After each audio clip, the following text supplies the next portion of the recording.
বিসমিল্লাহির রহমানির রহিম। মাননীয় সভাপতি,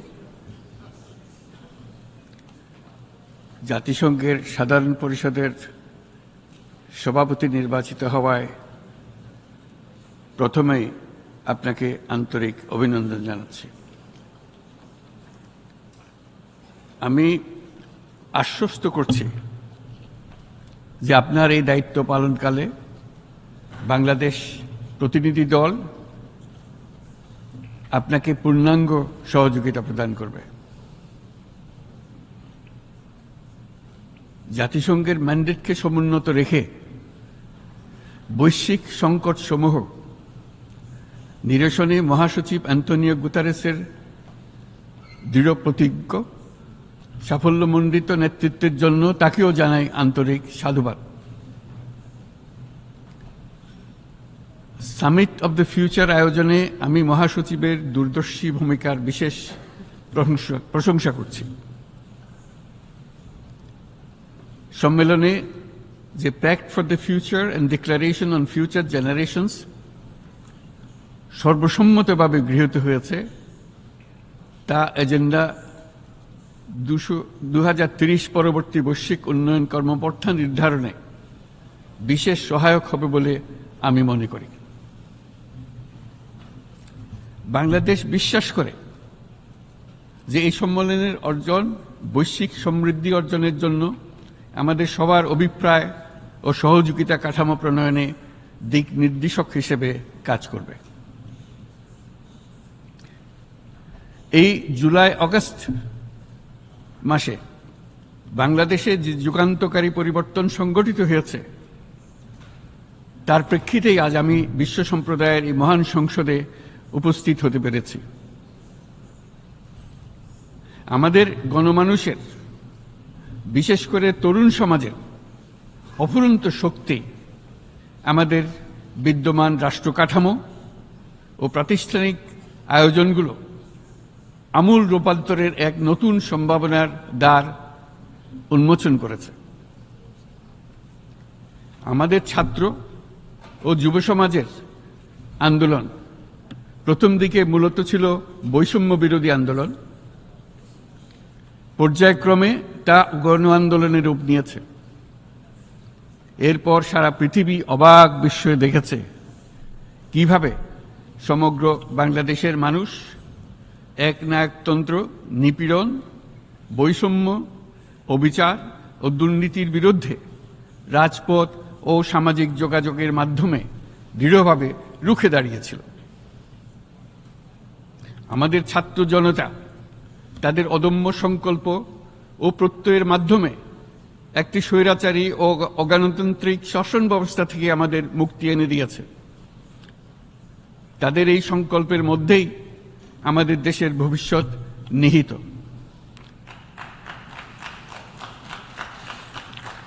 যা এই দেশকে বিশ্ব সম্প্রদায়ের মাঝে একটি দায়িত্বশীল জাতির মর্যাদায় উন্নত করবে বলে আমি বিশ্বাস করি। এই গণ আন্দোলন রাজনৈতিক অধিকার ও উন্নয়নের সুবিধাবঞ্চিত বাংলাদেশের আপামর জনসাধারণকে ঐক্যবদ্ধ করেছে। বাংলাদেশের মানুষ উন্নয়ন কর্মকাণ্ডকে অন্তর্ভুক্তিমূলক অংশীদারিত্ব রূপে দেখতে চেয়েছিল। আমাদের জনগণ একটা ন্যায্য, অন্তর্ভুক্তিমূলক ও কার্যকর গণতন্ত্রের জন্য লড়াই করেছে, যার জন্য আমাদের নতুন প্রজন্ম জীবন উৎসর্গ করেছে। আমাদের এই তরুণীরা যে প্রজ্ঞা, সাহস ও প্রত্যয় দেখিয়েছে তা আমাদের অভিভূত করেছে, সারা বিশ্ববাসীকে অভিভূত করেছে। বন্দুকের গুলি উপেক্ষা করে বুক পেতে দাঁড়িয়ে গিয়েছিল আমাদের এই তরুণরা। অবৈধ রাষ্ট্র ক্ষমতার বিরুদ্ধে প্রবলভাবে সোচ্চার হয়েছিল আমাদের তরুণ তরুণীরা, স্কুল পড়ুয়া কিশোর কিশোরীরা। তারা নিঃসঙ্গ চিত্তে উৎসর্গ করেছিল তাদের জীবন। শত শত মানুষ চিরতরে হারিয়েছে তাদের দৃষ্টিশক্তি। আমাদের মায়েরা, দিনমজুরিরা ও শহরের অগণিত মানুষ তাদের সন্তানদের কাঁধে কাঁধ মিলিয়ে নেমেছিল রাজপথে। তপ্ত রোদ, বৃষ্টি মৃত্যু ভয়কে তোয়াক্কা না করে তারা সত্য ও ন্যায়সঙ্গত আকাঙ্ক্ষার বিরুদ্ধে দীর্ঘকালব্যাপী রাষ্ট্রযন্ত্রকে পরিচালনা করার অশুভ ষড়যন্ত্রকে পরাভূত করেছিল। জনগণের এই আন্দোলনে আমাদের জানা মতে প্রায় 800-র বেশি জীবন আমরা হারিয়েছি স্বৈরাচারী শক্তির হাতে। উদারনীতি, বহুত্ববাদ ও ধর্মনিরপেক্ষতার উপর মানুষের গভীর বিশ্বাস থেকেই বাংলাদেশ রাষ্ট্রের অভ্যুদয় হয়েছিল। 1971 সালে যে মূল্যবোধকে বুকে ধারণ করে আমাদের গণমানুষ যুদ্ধ করেছিল, সেই মূল্যবোধকে বহু বছর পরে আবার জেনারেশন জি, যে প্রজন্ম জি, নতুনভাবে আমাদেরকে দেখতে শিখিয়েছে। এরকমটি আমরা দেখেছিলাম 1952 সালের ভাষা আন্দোলনে, বাংলাকে মাতৃভাষা হিসেবে প্রতিষ্ঠার সময়। বাংলাদেশের এই অভ্যুত্থান আগামী দিনগুলোতে বিশ্বের বিভিন্ন প্রান্তে মানুষকে মুক্তি ও ন্যায় বিচারের পক্ষে দাঁড়াতে প্রেরণা যোগাবে। আমাদের মুক্তি ও গণতান্ত্রিক আকাঙ্ক্ষাকে বাস্তবে রূপ দিতে আমি তাই আজ বিশ্ব সম্প্রদায়কে আমাদের নতুন বাংলাদেশের সঙ্গে সম্পৃক্ত হওয়ার উদাত্ত আহ্বান জানাচ্ছি। মাননীয় সভাপতি, যে রাষ্ট্র কাঠামো দুঃসহ হয়ে গেছে তার পুনর্গঠনের জন্য আমাদের তরুণরা, দেশের আপামর জনসাধারণ একমত হয়ে আমার এবং আমার উপদেষ্টা পরিষদের উপর আস্থা রেখে সরকার পরিচালনার এক মহান দায়িত্ব আমাদের উপর ন্যস্ত করেছে। এই দায়িত্ব গ্রহণের পর আমরা গভীর বিস্ময় ও হতাশার সঙ্গে মুখোমুখিভাবে দেখতে পাচ্ছি কিভাবে সর্বগ্রাসী দুর্নীতি একটি কার্যকর গণতান্ত্রিক ব্যবস্থাকে ধ্বংসস্তূপে পরিণত করেছে, কিভাবে রাষ্ট্রের মূল প্রতিষ্ঠানগুলোকে নির্মমভাবে দলীয়করণের আবর্তে বন্দী করে রাখা হয়েছিল, কিভাবে জনগণের অর্থকে লুটপাট করা হয়েছিল, কিভাবে একটি বিশেষ স্বার্থান্বেষী গোষ্ঠী সমস্ত ব্যবসা বাণিজ্যকে অন্যায়ভাবে নিজেদের হাতে কুক্ষিগত করে দেশের সম্পদ অবাধে বিদেশে পাচার করে দিয়েছে। এক কথায়, কিভাবে প্রত্যেকটি পর্যায়ে ন্যায়, নীতি ও নৈতিকতা অদৃশ্য হয়ে গিয়েছিল। এরকম এক অবস্থার দেশকে পুনর্গঠন এবং জনগণের কাঙ্ক্ষিত রাষ্ট্র ব্যবস্থা প্রতিষ্ঠিত করার জন্য আমাদের উপর দায়িত্ব প্রদান করা হয়েছে। অতীতের ভুলগুলোকে সংশোধন করে একটা প্রতিযোগিতামূলক ও শক্তিশালী অর্থনীতি এবং ন্যায়ভিত্তিক সমাজ ব্যবস্থা গড়ে তোলাই এই মুহূর্তে আমাদের মূল লক্ষ্য। বর্তমান পরিবর্তিত পরিস্থিতিতে সকল রাজনৈতিক দল এখন স্বাধীনভাবে তাদের মতামত প্রকাশ করতে পারছে। যে সব ব্যক্তি বা প্রতিষ্ঠান রাষ্ট্রীয় কাজ ও সিদ্ধান্ত গ্রহণ করার প্রক্রিয়ায় সম্পৃক্ত, তাদের প্রত্যেকের জবাবদিহিতা নিশ্চিত করাই আমাদের অগ্রাধিকার। আমরা মানুষের মৌলিক অধিকারকে সমুন্নত ও সুরক্ষিত রাখতে দৃঢ়প্রতিজ্ঞ। আমাদের দেশের মানুষ মুক্তভাবে কথা বলবে, ভয়ভীতি ছাড়া সমাবেশ করবে, তাদের পছন্দের ব্যক্তিকে ভোট দিয়ে নির্বাচিত করবে, এটাই জাতির আকাঙ্ক্ষা এবং এটাই আমাদের লক্ষ্য। বিচার বিভাগের স্বাধীনতা সংরক্ষণ ও সাইবার ডোমেইন সহ গণমাধ্যমের স্বাধীনতা সুসংহতকরণে আমরা প্রতিজ্ঞাবদ্ধ। আমাদের একজন কৃষক বা একজন শ্রমিকের সন্তানও যেন সমাজের সর্বোচ্চ শিখরে পৌঁছতে পারে, সেই লক্ষ্যে বিশালকার অবকাঠামো নির্মাণের বদলে স্বাস্থ্য ও শিক্ষা খাতে বরাদ্দ বৃদ্ধির আমরা গুরুত্ব আরোপ করছি।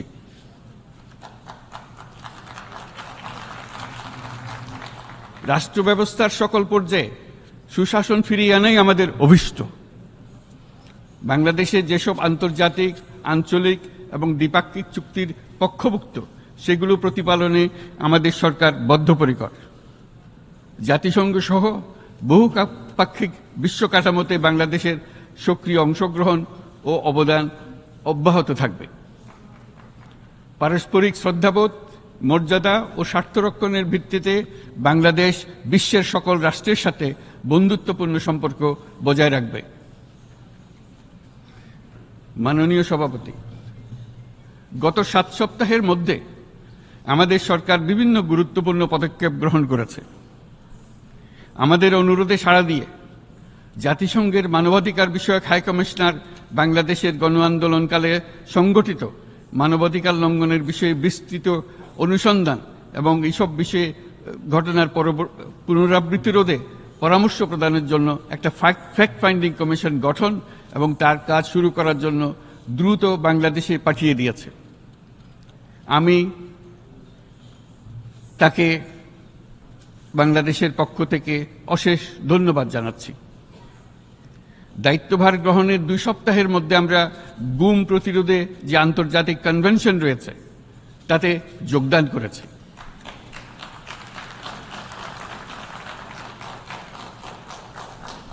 এর আশু বাস্তবায়নের জন্য প্রয়োজনীয় দেশীয় আইন ও বিধি প্রণয়নে আমরা এখন প্রক্রিয়া শুরু করেছি। বাংলাদেশে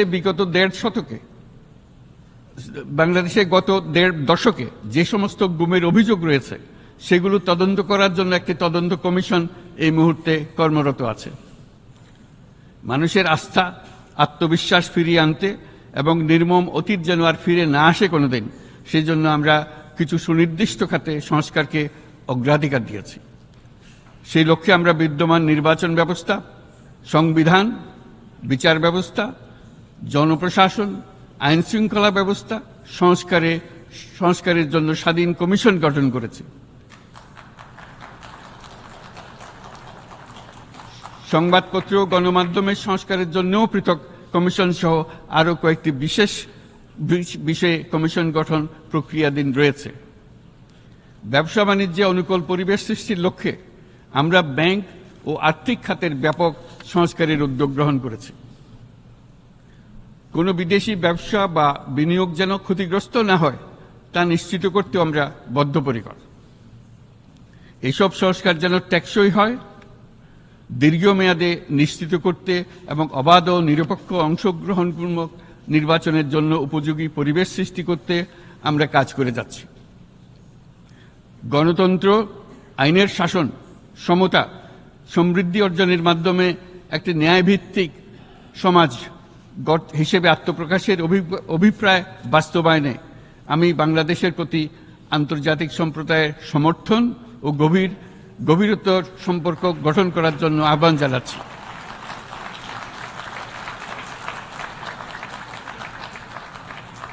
মাননীয় সভাপতি, বাংলাদেশ মনে করে যে শান্তি রক্ষা ও সংঘাত মোকাবেলা জনগণের সমৃদ্ধি নিশ্চিত করার মূল চালিকা শক্তি। সাম্প্রতিক বিপ্লবকালে আমাদের ইতিহাসের সবচেয়ে কঠিনতম সময়ে জনগণের মুক্তির আকাঙ্ক্ষা পূরণে তাদের পাশে দৃঢ়ভাবে দাঁড়িয়ে আমাদের সাহসী সশস্ত্র বাহিনী সমূহ আরও একবার শান্তির প্রতি তাদের অঙ্গীকার প্রমাণ করেছে।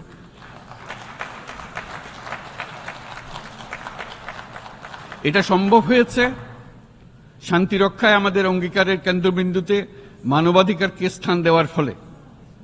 জাতিসংঘের পিস বিল্ডিং কমিশনের সূচনা লগ্ন থেকেই শান্তি রক্ষার মতো শান্তি বিনির্মাণেও বাংলাদেশ সমান অঙ্গীকার ব্যক্ত করে এসছে। আমাদের দিনগুলোতে আমরা জাতিসংঘের শান্তি রক্ষা কার্যক্রমে আমাদের মূল্যবোধ ভিত্তিক অবদানের ধারাবাহিকতা রক্ষা, সমুন্নত ও প্রসারিত করতে বদ্ধপরিকর।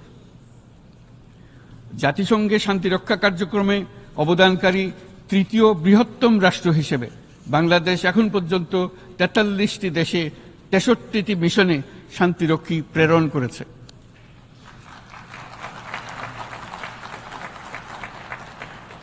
বসনিয়া থেকে শুরু করে কঙ্গো পর্যন্ত বিশ্বের বিভিন্ন প্রান্তে এসব মিশনে দায়িত্ব পালনকালে 168 জন বাংলাদেশি শান্তিরক্ষী নিজেদের জীবন বিসর্জন দিয়েছে। আমরা আশা করি যে কোনো অবস্থায় নানা প্রতিকূলতা সত্ত্বেও জাতিসংঘের ভবিষ্যৎ শান্তিরক্ষী কার্যক্রমগুলোতে বাংলাদেশের প্রতিরক্ষা বাহিনীর সদস্যরা একইভাবে অবদান রাখার সুযোগ পাবে।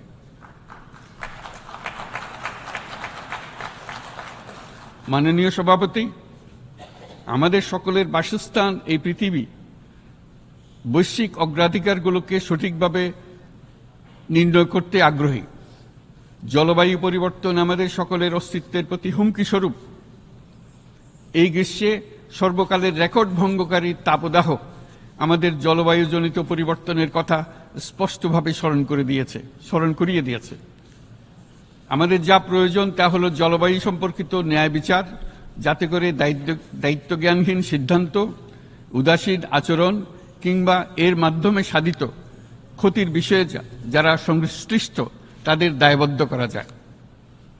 জলবায়ু পরিবর্তনজনিত দীর্ঘমেয়াদী প্রভাবগুলো অপূরণীয় ক্ষতির কারণ হয়ে দাঁড়িয়েছে।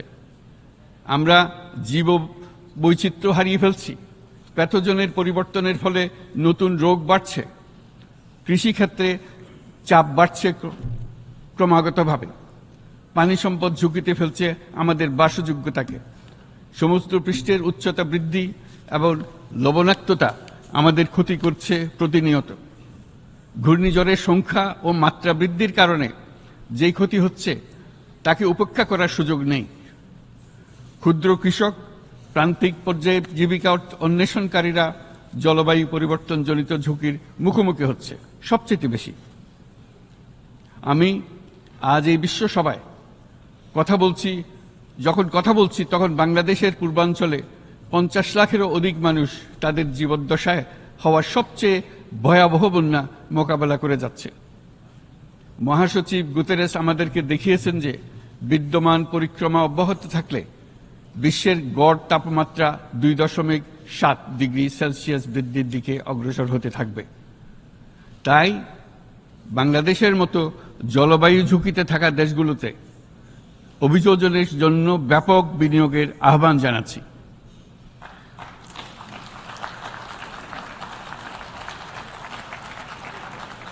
এছাড়াও উদ্ভাবনী শক্তির প্রয়োগ, অতিরিক্ত অর্থায়নের মাধ্যমে লস অ্যান্ড ড্যামেজ ফান্ডকে কার্যকর করা আমাদের জন্য অত্যন্ত গুরুত্বপূর্ণ। একইভাবে আমাদের প্রয়োজন প্রযুক্তির সহজলভ্যতা, সক্ষমতা বৃদ্ধি। নির্দিষ্ট করে বললে আমাদের দরকার জীবন রক্ষাকারী প্রযুক্তি, বিশেষত কৃষি, পানি এবং জনস্বাস্থ্য খাতে, যেখানে ক্ষুদ্র ক্ষুদ্র উদ্ভাবন এবং সমাধানসমূহ ঝুঁকিতে থাকা জনগোষ্ঠীকে রক্ষা করতে পারে। জলবায়ু সংকটের মোকাবেলা এবং বৈশ্বিক অর্থনীতি সুসংহতকরণে আমাদের যুগপৎভাবে কাজ করতে হবে। বিশ্ব সম্প্রদায় এখন কার্বন মুক্ত পৃথিবী গড়ে তুলতে মনোযোগী হচ্ছে। বিশ্বের অধিকাংশ মানুষকে এই ধরনের পরিবর্তনের সুফলভোগী করতে হলে নেট জিরো পৃথিবীর দিকে আমাদেরকে অগ্রসর হতে হবে। বাংলাদেশের মতো দেশগুলোকে সাথে নিয়ে যেতে হবে। তা না হলে পারস্পরিক দায়িত্ববোধের মাধ্যমে পারস্পরিক সমৃদ্ধি অর্জনে আমাদের সার্বজনীন অঙ্গীকার পূরণে পিছিয়ে পড়ব আমরা। এই ক্ষেত্রে আমি বিশ্বাস করি সমগ্র বিশ্ব একসাথে 3-0 লক্ষ্য অর্জনের ধারণা বিবেচনা করে দেখতে পারে, যার মাধ্যমে আমরা শূন্য দারিদ্র্য, শূন্য বেকারত্ব এবং শূন্য নেট কার্বন নিঃসরণ অর্জন করতে পারি। যেখানে পৃথিবীর প্রতিটি তরুণ তরুণী চাকরি প্রার্থী না হয়ে বরং উদ্যোক্তা হিসেবে নিজেকে প্রতিষ্ঠিত করার সুযোগ পাবে। তারা যেন এই সম্পদের সীমাবদ্ধতা সত্ত্বেও নিজ নিজ সৃজনশীলতার বিকাশ করতে পারে, যেখানে একটি ব্যবসায়িক উদ্যোগ সামাজিক সুফল, অর্থনৈতিক মুনাফা এবং প্রকৃতির প্রতি দায়িত্বশীলতার মধ্যে একটি চমৎকার ভারসাম্য আনতে পারে, যেখানে সামাজিক ব্যবসার মাধ্যমে যে কোনো ব্যক্তি ভোগবাদী জীবনধারা থেকে উত্তরণ করে সামাজিক ও অর্থনৈতিক পরিবর্তনের সৃজনশীল শক্তি হিসেবে নিজেকে প্রতিষ্ঠিত করতে পারে।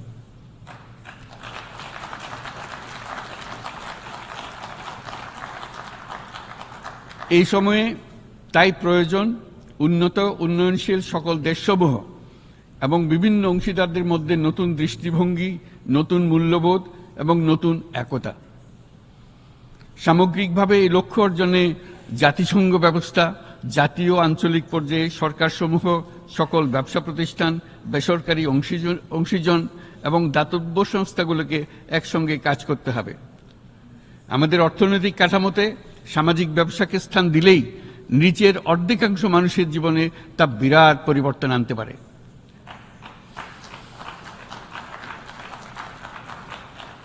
এই পদক্ষেপ একই সঙ্গে জলবায়ুর ধ্বংসাত্মক গতিকে সফলভাবে রোধ করতে পারে এবং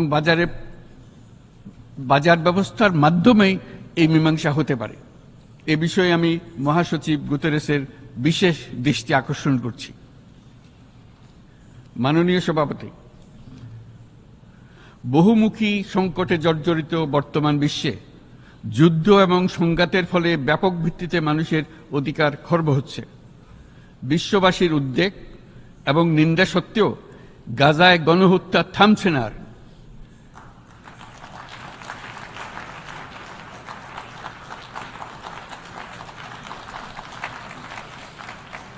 ফিলিস্তিনের মতো বিদ্যমান বাস্তবতা কেবল আরব কিংবা মুসলমানদের জন্যই উদ্বেগজনক নয়, বরং তা সমগ্র মানব জাতির জন্যই উদ্বেগের বিষয়।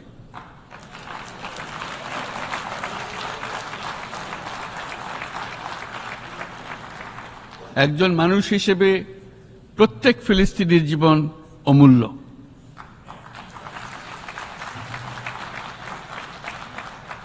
ফিলিস্তিনের জনগণের বিরুদ্ধে যে মানবতা বিরোধী অপরাধ হচ্ছে তার জন্য সংশ্লিষ্ট সকলকে দায়বদ্ধ করতে হবে।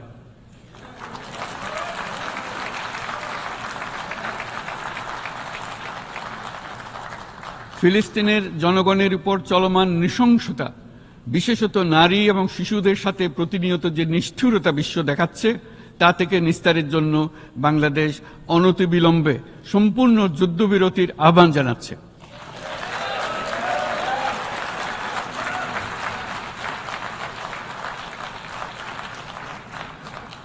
দ্বিরাষ্ট্রভিত্তিক সমাধানেই মধ্যপ্রাচ্যে টেকসই শান্তি আনতে পারবে।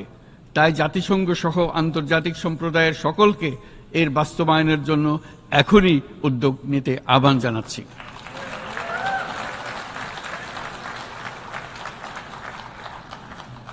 গত 2.5 বছর ধরে ইউক্রেনে চলমান যুদ্ধে বহু মানুষ প্রাণ হারিয়েছে। এই যুদ্ধের প্রভাব সর্বব্যাপী, এমনকি বাংলাদেশের অর্থনীতিতেও এর নেতিবাচক প্রভাব আমরা অনুভব করছি। আমরা তাই উভয় পক্ষকে সংলাপে বসে বিরোধ নিরসনের মাধ্যমে যুদ্ধের অবসান ঘটানোর আহ্বান জানাচ্ছি। মাননীয় সভাপতি, বাংলাদেশ গত 7 বছর যাবৎ মায়ানমার হতে আগত 12 লাখেরও বেশি রোহিঙ্গাদের মানবিক কারণে আশ্রয় দিয়ে আসছে। এর ফলে আমরা বিরাট সামাজিক, অর্থনৈতিক, পরিবেশগত ক্ষতির সম্মুখীন হচ্ছি। মায়ানমারের অভ্যন্তরীণ সমস্যা থেকে সৃষ্ট এই সংকট বাংলাদেশ ও আমাদের অঞ্চলের জন্য প্রথাগত ও অপ্রথাগত উভয় ধরনের নিরাপত্তা ঝুঁকির কারণ হয়ে দাঁড়িয়েছে। মায়ানমার থেকে বাংলাদেশে বলপূর্বক বাস্তুচ্যুত রোহিঙ্গাদের সহায়তা করতে আমরা অঙ্গীকারবদ্ধ। আমরা রোহিঙ্গাদের জন্য মানবিক সহায়তা কার্যক্রম চালু রাখা এবং তাদের টেকসই প্রত্যাবর্তন নিশ্চিত করার উদ্দেশ্যে আন্তর্জাতিক সম্প্রদায়ের পর্যাপ্ত সহায়তা অব্যাহত রাখার আহ্বান জানাচ্ছি। রোহিঙ্গাদের সাথে সংগঠিত হওয়া ব্যাপক ভিত্তিক মানবাধিকার লঙ্ঘনের জন্য আন্তর্জাতিক বিচার আদালত এবং আন্তর্জাতিক অপরাধ আদালতে চলমান বিচার প্রক্রিয়ার মাধ্যমে ন্যায় বিচার নিশ্চিত করাও সমানভাবে গুরুত্বপূর্ণ।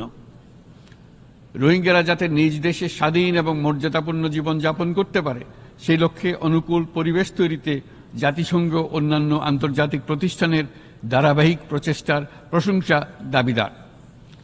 এই লক্ষ্যে রোহিঙ্গারা যাতে পর্যাপ্ত নিরাপত্তা ও অধিকার নিশ্চিত করে তাদের নিজ ভূমি রাখাইনে ফিরে যেতে পারে, তার পথ সুগম করা অত্যন্ত দরকার। মায়ানমারে প্রতিনিয়ত পরিবর্তনশীল অবস্থা বিবেচনা রেখে বাংলাদেশ আন্তর্জাতিক সম্প্রদায়ের সাথে একযোগে রোহিঙ্গাদের নিজ দেশে মর্যাদাপূর্ণ টেকসই প্রত্যাবর্তনের জন্য পরিবেশ সৃষ্টিতে কাজ করতে প্রস্তুত।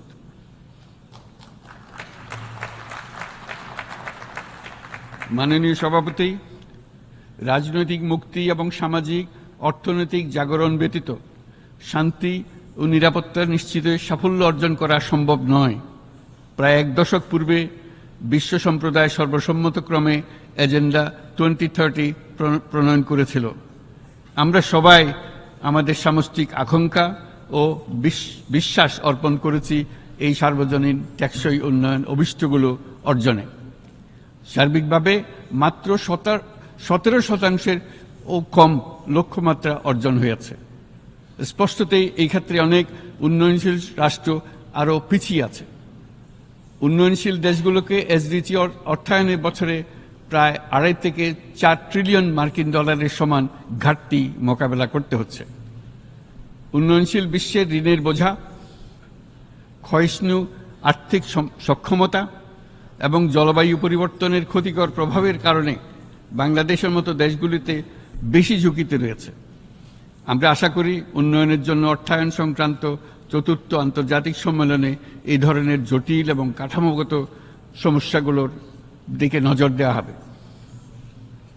বহুপাক্ষিক আর্থিক প্রতিষ্ঠানগুলোকে এমন অভিন্ন লক্ষ্যে নিয়ে যাওয়ার কাজ করতে হবে যাতে সকল রাষ্ট্র সমানভাবে সম্পদ ও সুযোগের ব্যবহার করতে পারে। তারা নিজেদের কর্মসূচিতে সামাজিক ব্যবসাকে গুরুত্বপূর্ণ ভূমিকা দিতে পারে, যাতে নিম্ন আয়ের দেশগুলোর বাস্তবতাকে বিশেষভাবে মোকাবেলা করা যায়, যা ব্যবসায়ী উদ্যোগ এবং ব্যক্তির সৃজনশীলতাকে উদ্বুদ্ধ করে, যা বঞ্চিত জনগোষ্ঠীকে বিশালভাবে সহায়তা করে। এই ক্ষেত্রে অবৈধ অর্থের প্রবাহ এবং উন্নয়নশীল দেশগুলো থেকে সম্পদ পাচার বন্ধ করা অত্যন্ত আবশ্যক। উন্নয়নশীল দেশগুলো থেকে পাচার হয়ে যাওয়া সম্পদ ফেরত আনার জন্য আন্তর্জাতিক সহযোগিতা জোরদার করতে হবে। আমরা আশা করি কর ফাঁকি রোধে আন্তর্জাতিক কর কনভেনশন অতি শীঘ্রই গৃহীত হবে। মাননীয় সভাপতি, আমরা যে নিবিড়ভাবে সংযুক্ত বিশ্বে বসবাস করছি, সেখানে অভিবাসন এবং মানুষের অবাধ প্রবাহ এক অলঙ্ঘনীয় বাস্তবতা। বাংলাদেশি নাগরিকরা প্রতিনিয়ত বিভিন্ন দেশে অভিবাসী হিসেবে যাচ্ছেন। তারা বিভিন্ন দেশে তাদের কর্মসংস্থানের সন্ধানে আছেন। বিশ্বের বিভিন্ন প্রান্তে এই মুহূর্তে প্রায় 1.5 কোটি প্রবাসী বাংলাদেশি আছেন। সকলের জন্য অভিবাসনের উপযোগিতা নিশ্চিত করতে বিশ্ব সমাজকে নিরাপদ, সুশৃঙ্খল এবং নিয়মিত মর্যাদাপূর্ণ অভিবাসনের পথ সুগম করতে হবে। আন্তর্জাতিক সম্প্রদায়কে অভিবাসীদের মানবাধিকার এবং তাদের প্রতি মানবিক আচরণ নিশ্চিত করতে হবে। অভিবাসনের উপর 2018 সালে যে গ্লোবাল কম্প্যাক্ট অন মাইগ্রেশন গৃহীত হয়েছে, তার পূর্ণ বাস্তবায়নে বাংলাদেশ প্রতিশ্রুতিবদ্ধ এবং একই সাথে অনিরাপদ অভিবাসন রোধেও আমরা বদ্ধপরিকর।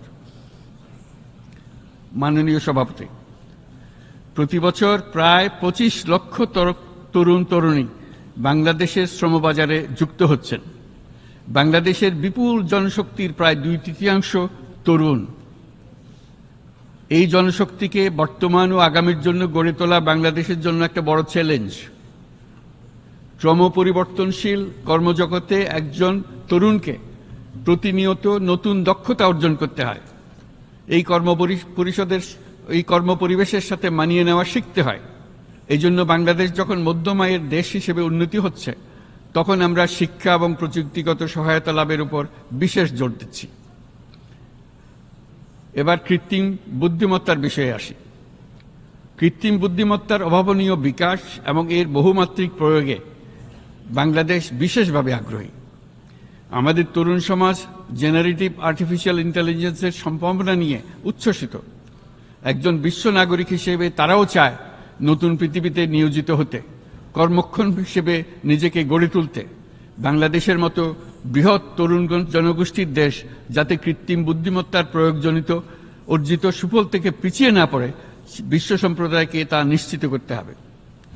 একই সঙ্গে নিশ্চিত করতে হবে যেন কৃত্রিম বুদ্ধিমত্তার কারণে কর্মক্ষেত্রে মানুষের চাহিদা ক্রমাগতভাবে সংকুচিত হয়ে না যায়। এই প্রসঙ্গে আমি উল্লেখ করি যে আমরা ভিন্ন একটা ইন্টেলিজেন্স, অটোনোমাস ইন্টেলিজেন্স, অর্থাৎ যে কৃত্রিম বুদ্ধিমত্তা নিজেই নিজের কৃত্রিম বুদ্ধিমত্তাকে সম্প্রসারিত করতে পারে মানুষের কোনো হস্তক্ষেপ ছাড়াই, তার ব্যাপারে আমরা বৈজ্ঞানিকদের দৃষ্টি আকর্ষণ করতে চাই। তারা যেন এই ক্ষেত্রে অগ্রসর হওয়ার আগে মানুষের উপরের প্রভাব সম্বন্ধে নিশ্চিত হয়ে অগ্রসর হন। আমাদের ধারণা অটোনোমাস ইন্টেলিজেন্স মানুষের অস্তিত্বকে বিপন্ন করে তুলতে পারে, কাজে এই ব্যাপারে আমাদের সম্পূর্ণ সজাগ থাকতে হবে। মাননীয় সভাপতি, আমাদের আসলে দরকার নতুন ধরনের সহযোগিতা কাঠামো, যেখানে বৈশ্বিক ব্যবসা ও জ্ঞানের অধিকারী গোষ্ঠী মানুষের চাহিদাগুলোকে যথাযথভাবে অনুধাবন করবে। আন্তর্জাতিক সহযোগিতার মাধ্যমে উন্নয়নশীল দেশগুলোর জন্য এমন একটি রূপান্তরকারী ব্যবস্থা তৈরি করতে হবে যা কর্মসংস্থান, আর্থসামাজিক প্রতিকূলতা বা জীবিকার জন্য যুৎসয় সমাধান নিশ্চিত করবে। মাননীয় সভাপতি, আমাদের প্রচেষ্টা, সক্ষমতা এবং সম্পদ একত্রীকরণের মাধ্যমে সকলের সামর্থ্য, উদ্ভাবনী শক্তি এবং সমৃদ্ধিকে কাজে লাগাতে হবে।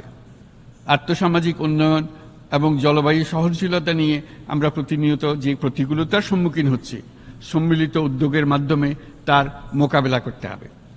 বৈশ্বিক দক্ষিণের দেশগুলোকে অনন্য অর্থনৈতিক এবং সামাজিক প্রেক্ষাপটে দক্ষিণ দক্ষিণ এবং ত্রিভুজীয় সহযোগিতা এই ক্ষেত্রে বিশেষভাবে সহায়ক হতে পারে বলে আমি মনে করি। বৈশ্বিক দক্ষিণের আওয়াজকে বিশ্বব্যাপী জোরালোভাবে তুলে ধরার জন্য প্রয়োজন সম্মিলিত উদ্যোগ। সেই জন্য বৈশ্বিক এজেন্ডা প্রণয়ন ও বাস্তবায়ন নিশ্চিত করতে বৈশ্বিক দক্ষিণের দেশগুলোর মতামতকে যথাযথ গুরুত্বের সাথে বিবেচনা করতে হবে। জনাব সভাপতি,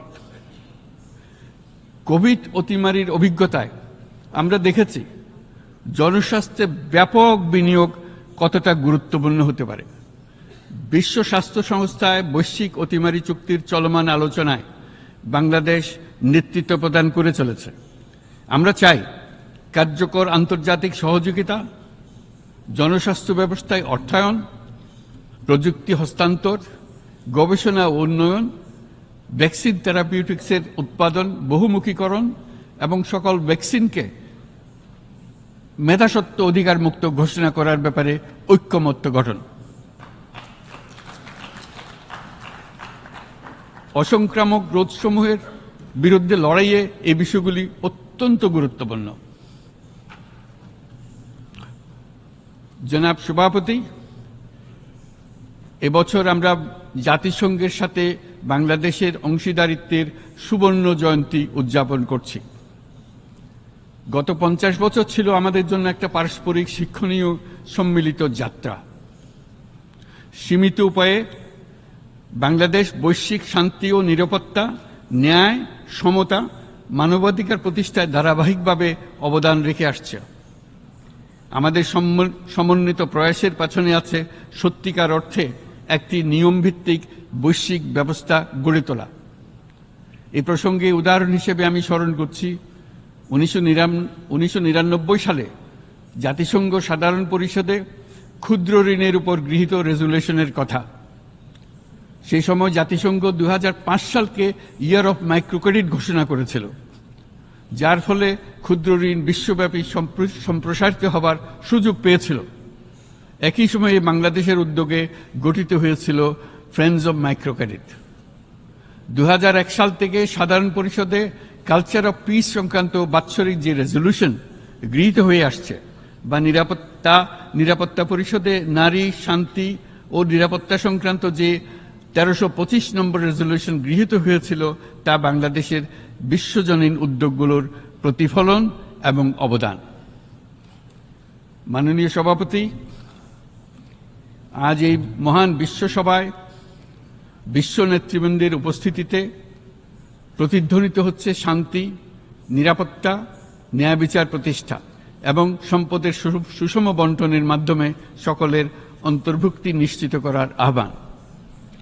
সদস্য রাষ্ট্র হিসেবে আমাদের প্রত্যেককে আজ গভীরভাবে অনুধাবন করতে হবে কিভাবে আমরা নারী, পুরুষ সকলের জন্য ও আগামীর দিনগুলোতে উদ্যোক্তা হবার সমান সুযোগ সৃষ্টি এবং তাদের ক্ষমতায়ন নিশ্চিত করতে পারি। সকল বৈশ্বিক সমস্যার সমাধানের জন্য আমাদের সবার হাতে যথেষ্ট সক্ষমতা, সম্পদ এবং উপায় রয়েছে। আসুন আমরা জাতীয় বা আন্তর্জাতিক যেসব প্রতিশ্রুতি দিয়েছি তা বাস্তবায়ন করি এবং অর্থনৈতিক ক্ষেত্রে সামাজিক ব্যবসার ধারণা প্রতিষ্ঠিত করে সকল প্রকার বৈষম্য ও অসমতার অবসানে ঐক্যবদ্ধভাবে আমরা কাজ করি। বাংলাদেশের তরুণরা প্রমাণ করেছে যে মানুষের স্বাধীনতা, মর্যাদা ও অধিকার সমুন্নত রাখার অভিপ্রায় কোনো উচ্চাভিলাষ নয়, বরং এটা সকলের নিশ্চিত প্রাপ্য। আজ এই মহান সমাবেশে আপনাদের উপস্থিতিতে শান্তি, সমৃদ্ধি ও ন্যায় বিচার নিশ্চিত করতে আন্তর্জাতিক, আঞ্চলিক এবং জাতীয় পর্যায়ে বাংলাদেশে তার ভূমিকাকে ক্রমাগতভাবে জোরদার করার নিশ্চয়তা দিচ্ছে। আজ আপনাদের সবাইকে শুভেচ্ছা জানাচ্ছি, ধন্যবাদ জানাচ্ছি।